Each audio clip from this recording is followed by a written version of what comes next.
a prestigious private school nestled in the hills of Malibu, California. It's the kind of place where legacies get built and maintained. Old money mingles with new money, and everyone pretends they're all just one big happy family. Well, maybe they are. Maybe I just haven't gotten the memo. All I know is that I'm a nobody here. I am a nobody who just moved to town and enrolled at this elite school without knowing anyone. I transferred because my father had been offered a position here as a history professor. And while he's busy trying to make a name for himself in academia, I'm stuck in the halls of this school trying to figure out where I fit in. Luckily, I found an escape. It's called the McCrea Estate. High above Carbon Beach, there's a house no one talks about anymore.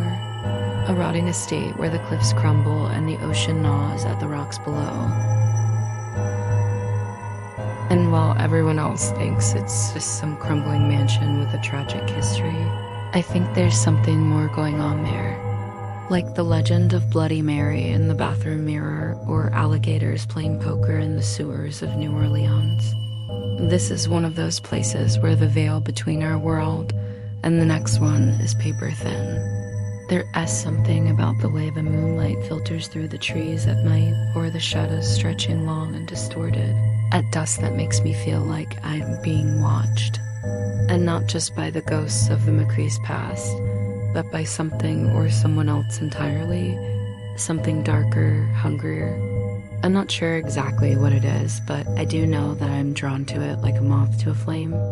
The first time I went to the beach, I got lost in the undertow and nearly drowned. The second time, I felt compelled to walk along the cliffs near the old estate. And now, I find myself sneaking around the grounds after dark, hoping to catch a glimpse of whatever lurks within its crumbling walls. But I'm not just some reckless teenager looking for a thrill. There's something deeper inside me stirring, some primal instinct that tells me I need to understand what's happening here. This isn't a story about monsters hiding in the shadows. It's about the hunger we try to bury inside ourselves, the loneliness we pretend we don't hear whispering when the sky turns red. This is Mara Quinn's story. It's about what happens when you listen too long to the wrong voice. When the ocean calls your name back and you answer. My father warned me not to go to the beach alone.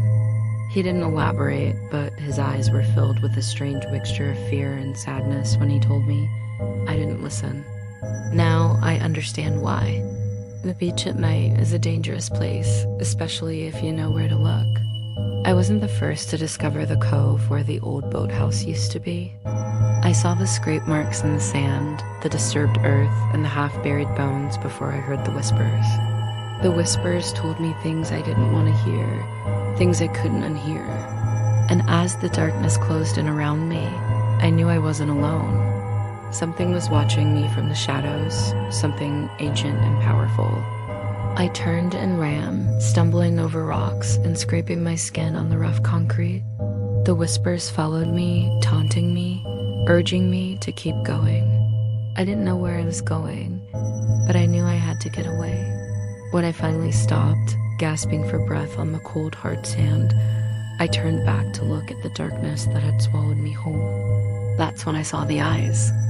They were glowing red embers in the blackest pit of night.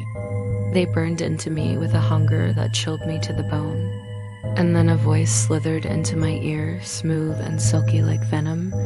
It said, "Well, hello there, Mara. Fancy meeting you here. Come a little closer. Let me show you something fun."